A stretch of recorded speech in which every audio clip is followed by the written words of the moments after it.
अजान में क्या बोला जाता है? अजान चूंकि आप लोगों को केवल हिंदी आती है, उर्दू नहीं आती, तो आप लोगों ने कभी कोशिश नहीं किया होगा, लेकिन एक बार कोशिश करो कि अजान में बोला क्या जाता है।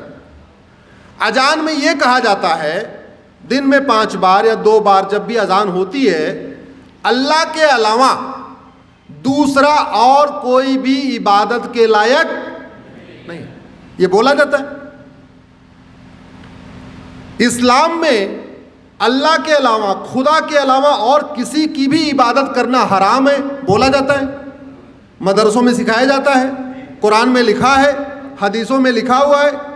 अजान में लाउड स्पीकर से बोला जाता है, नहीं तो गूगल ट्रांसलेट करके देख लेना, अजान का मतलब सर्च करना, आपको पता चल जाएगा क्या मतलब उसमें बोला जाता है। अगर अल्लाह के अलावा किसी और की इबादत करना हराम है, तो फिर मज़ारें क्यों बन रही हैं, फिर दरगाहें क्यों बन रही हैं?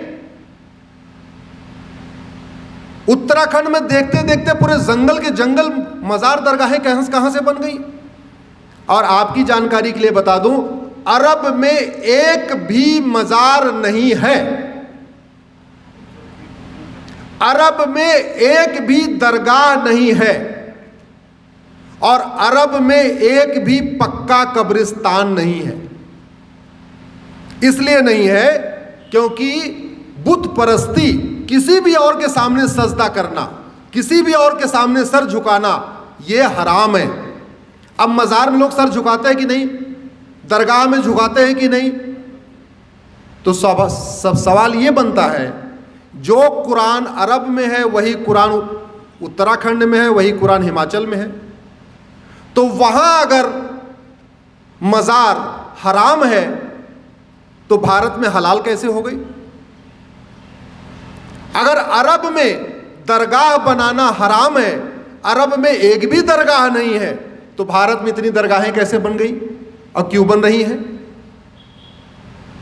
अगर अरब में एक भी पक्का कब्रिस्तान नहीं है, यह भी आपको जानकारी के लिए बता रहा हूं, बड़े बड़े शेख जिनके घर में सोने की प्लेट होती है, सोने का चम्मच होता है, अरबपति खरबपति हैं, उनकी भी कब्र पक्की नहीं होती, क्योंकि पक्का कब्रिस्तान भी हराम है।